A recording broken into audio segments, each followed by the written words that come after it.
Hey everyone, RogueGold here, welcome back to The Division 2, and today we have a wide variety of information to go over. In case you didn't see the announcements on The Division social channels, the teams at The Division 2 and The Division Resurgence hosted a Reddit AMA for Ask Me Anything today. What that means is people from the community were able to ask anything about the past, present, or future of the two games, and then representatives from the teams went on and answered as many as they could. And so, in that free-for-all of questions, there were a number of interesting new details given on future content plans or just general game changes. So in this video I really just wanted to try and compile what I consider to be some of the most noteworthy new information to come out of that and present it in a bit more of a digestible way to all of you. So in the description below there will be timestamps for when we talk about each section from stuff in the Division 2 as well as questions from the Division Resurgence. And yeah, whether it is survivors, PvP, general changes to the game, there's a lot here. I'm excited to get into it. Hopefully you enjoy this one. If so, and you want to see more from me in the future on The Division, then be sure to subscribe. A big shout out and thank you to our channel members. As always, your guys' support each and every month continues to allow me to make videos here and do what I love doing, so thank you. Without further ado,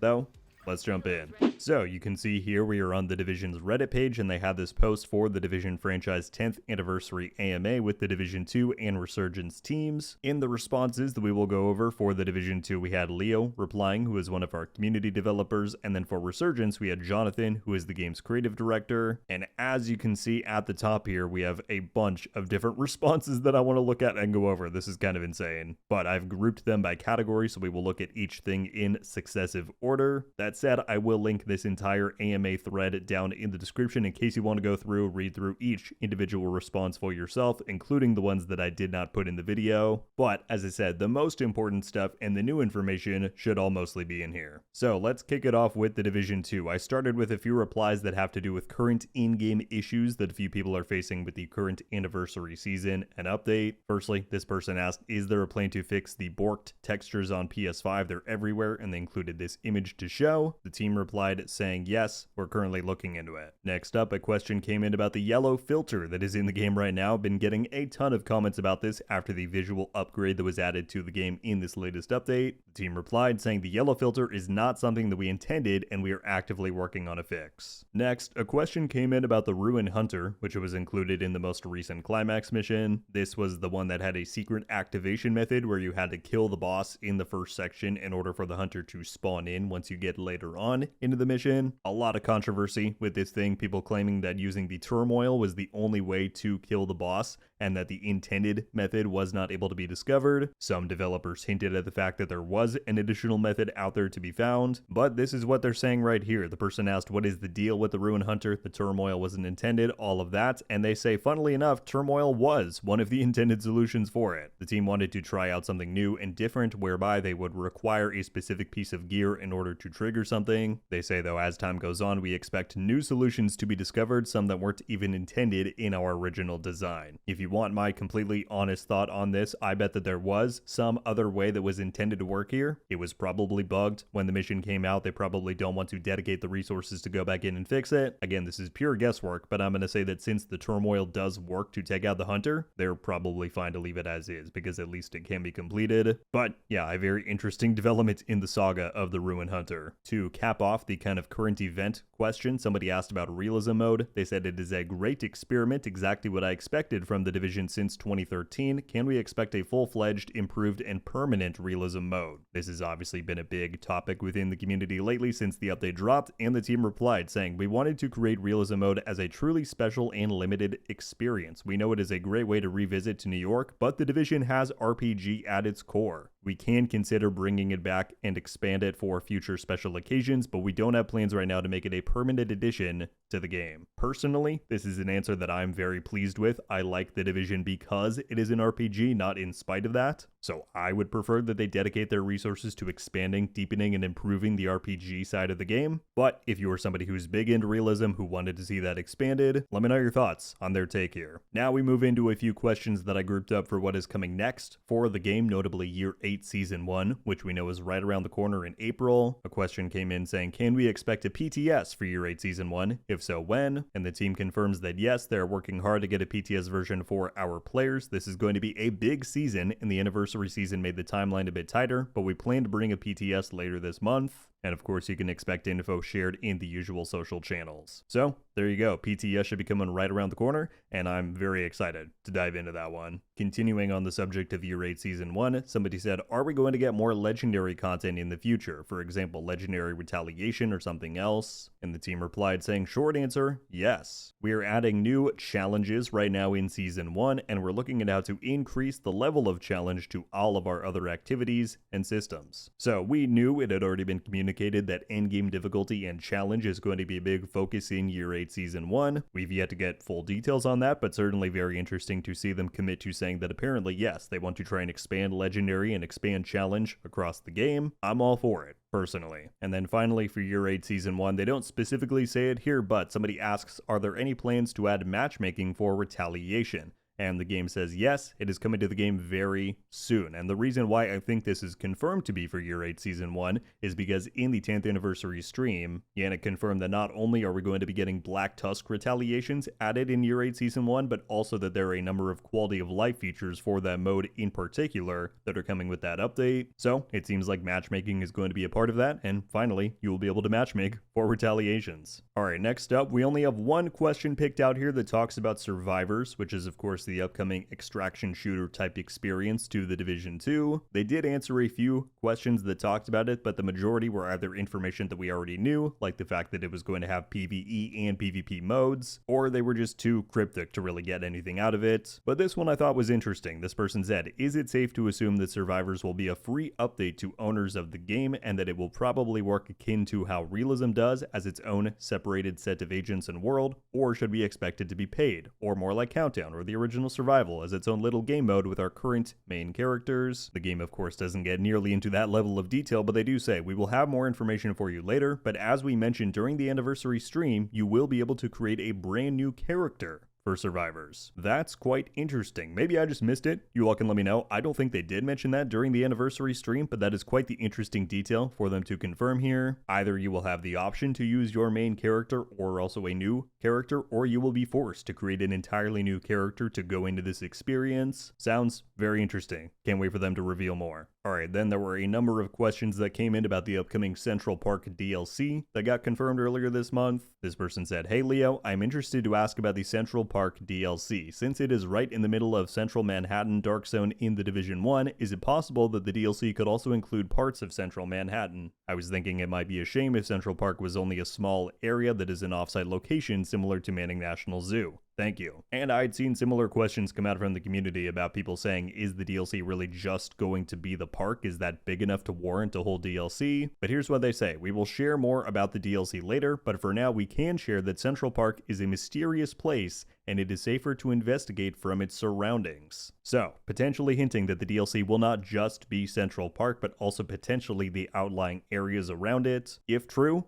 that sounds great to me. The more the better. Next, there were a few questions that came in about crossplay, which is of course one of the most anticipated new features that is in the works for Year 8. And among that, one of those topics is the fact that we are just getting crossplay, but cross-save or cross-progression is currently not on the menu. Some interesting insight was given here. Some people said, I know cross-save isn't happening, but is a save transfer going to be available? Just a single transfer from one platform to another? I also saw some comments of people saying, well, it's really not that hard, just like copy-paste from one platform to another. I'm sure some of you watching know that it is not as simple as that, and the game says, unfortunately, there are many technical hurdles, even for a one-time transfer, and I'm not going to read every single example that they list out here, but these are just some of the considerations that go into implementing a system like cross-save, so hopefully that just helps illuminate a little bit why they might not be pursuing that particular feature at this time. This was a really good question though. There have been a lot of questions about how crossplay is going to interact with the clan feature. Can you now invite people from different platforms into one clan? Are the clan total slots going to be expanded to handle all the platforms being merged? So this person said, with crossplay coming to the Division 2 this year, how will this work for clans, and will clan member numbers be expanded? Many PC clans have in excess of 5 clans to have spots for their members. Can we get some actual management tools or an app to register clans for easy transfer of members between them? The team replies saying, crossplay is a big change that affects a lot of systems. How they will be transformed after crossplay is still being discussed. We can't commit to anything yet about clans, but we know that this is a big feature for our community.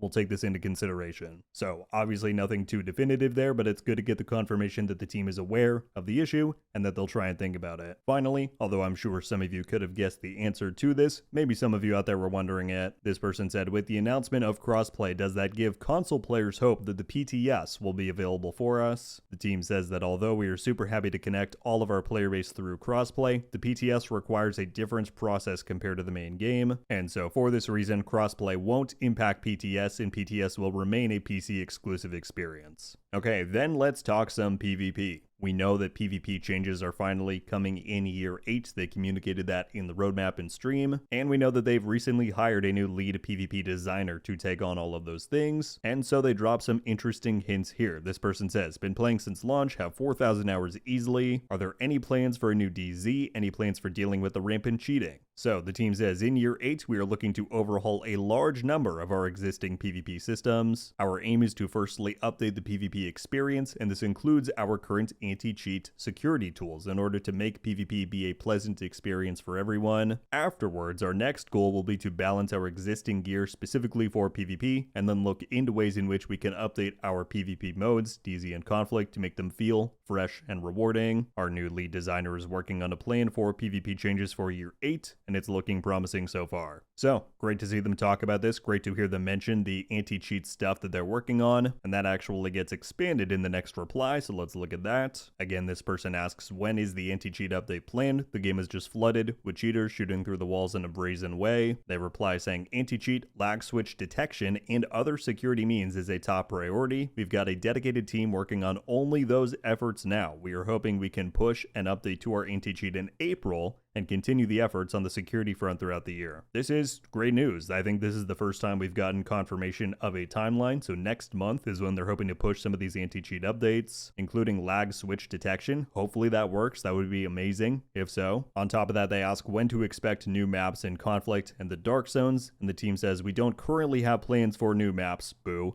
but the new lead PvP designer is tinkering away, haha, on our existing game modes, Conflict and DZ, in new and fresh ways soon. Too bad to hear about no new maps at the current time, but again, any updates is better than what we've gotten for the past several years, so I really hope that in the not too far future, PvP starts to feel way more fair and way more fun. Final PvP topic though, or sort of, this one was a bit of a curveball. This person said, hey devs, been playing since day one, likely we never get a PvE instance for the Dark Zone. Can you guys put an option for a solo Dark Zone? It's hard to reach a server with 2 times 4 players, 24 players, and fight them specifically when they make a multi-group. Look at this response here. They say, I think year 8 is going to surprise you quite a bit. Are they talking about doing a PvE Dark Zone after all these years? Are they talking about doing a solo-only Dark Zone? I would have my thoughts, for sure, on the former if that's what they're in reference to, but a solo Dark Zone would be amazing. I think there's no reason why you shouldn't have matchmaking prioritize a group size. We'll see what happens, but this is certainly very interesting. We then get a few story and lore related questions. This one says, is Aaron Vanguard Keener ever going to come out of his cell? And if he is, are we going to be able to work with him at all? And the game says, Keener always has a plan. I hope they start to use Keener a little bit more. Obviously, making the jump to essentially reviving him was such a controversial move within the community. I think it's a shame that they did that and then have hardly used him since then. If he's back, you might as well use him to the best of your extent. Let him go out there, do some manipulating, do some backstabbing. So I really hope that we see them use Keener further moving forward. This one as well I found quite interesting. Someone said, with the faction leaders gone and the factions falling apart, the Black Tusk assumedly pushing back this upcoming season, and Keener and Schaefer just waiting to drive the narrative forward,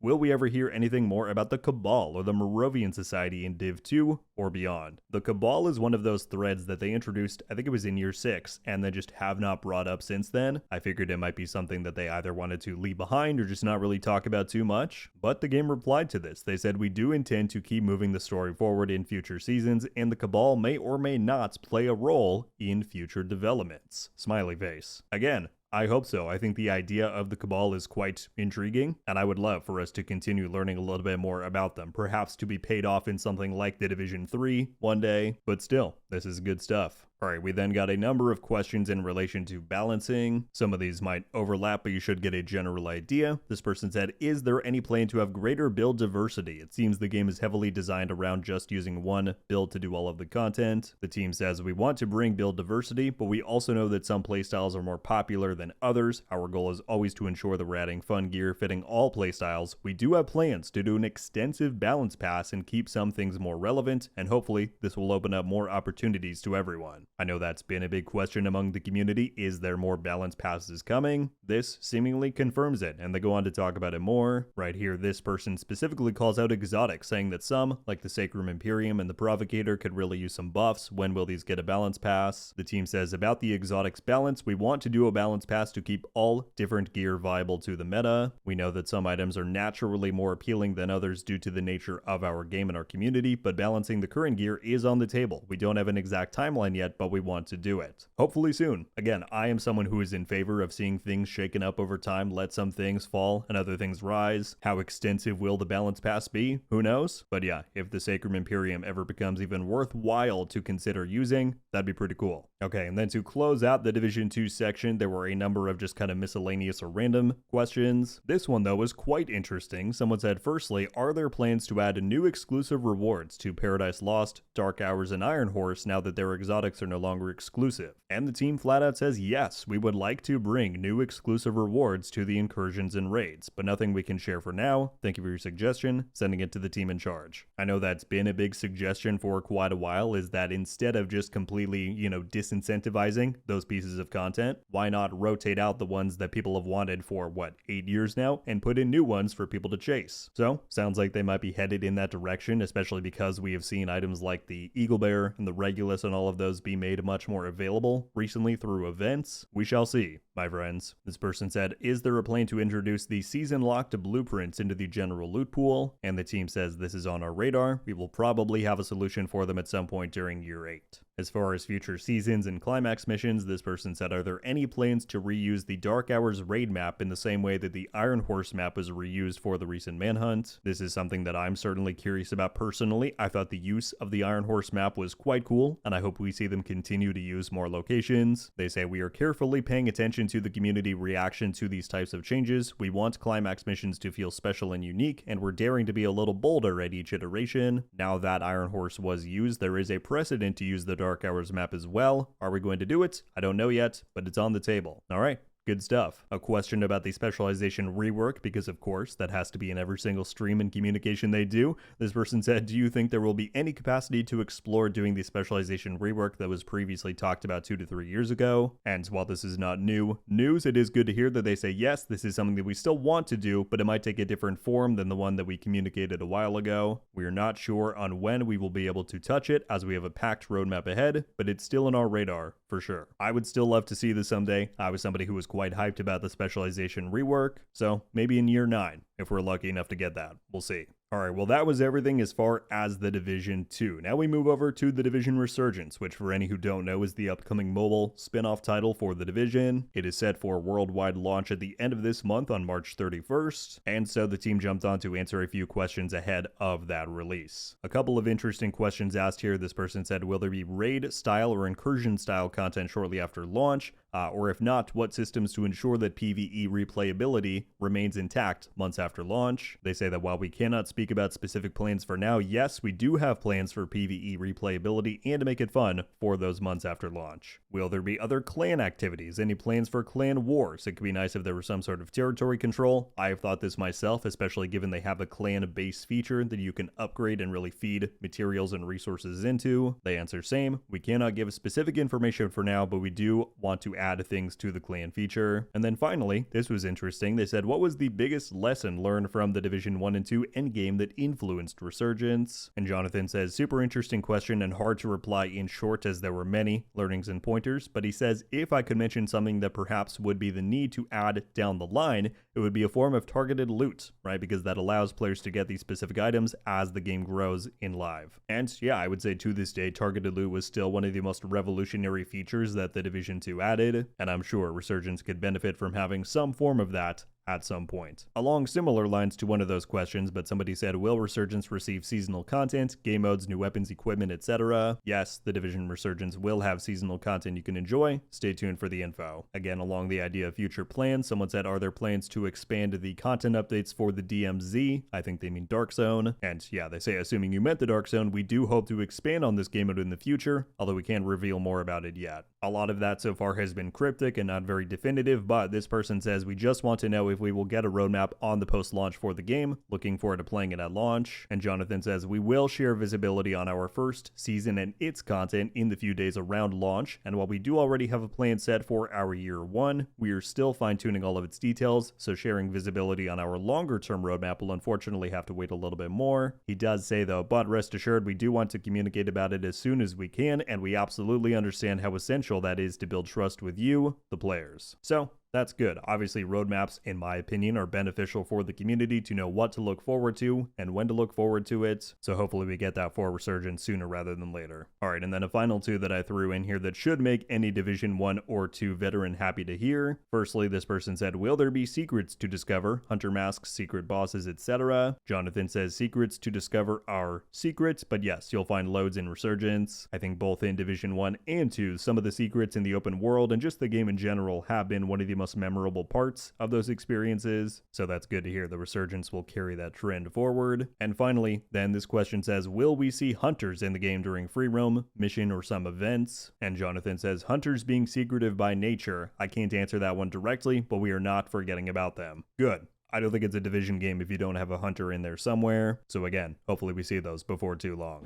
All right, everybody. Well, that was the entirety of the AMA, or at least the questions that I thought were worthwhile to present and show to you all. Once again, if you want the full thing, it's linked down in the description. You can go and read through the various dozens and dozens of responses. But across both topics on the Division 2 and Resurgence, that is what I found to be the most revelatory, the most important, and yeah, some good stuff. I hope they do more of these in the future. It really seemed like they were able to go into a bit more depth on the answers than what we sometimes get on the live streams, for example. But yeah, with Year 8 Season 1 right around the corner in April, some good stuff being pitched for that. The rest of Year 8 on the way, Resurgence coming in the meantime. As we know already, I think we have a bright future ahead. I would love to get your guys' thoughts on any and everything that the teams went over in today's Reddit AMA. What are your reactions to what they said? What are the additional questions that were not answered that you'd want to know the most? Yeah, let me know. I'll be curious to read through. That's going to do it for me today, though. Thank you all so much for coming by and watching. I'll catch you back soon. Until then, RogueGold.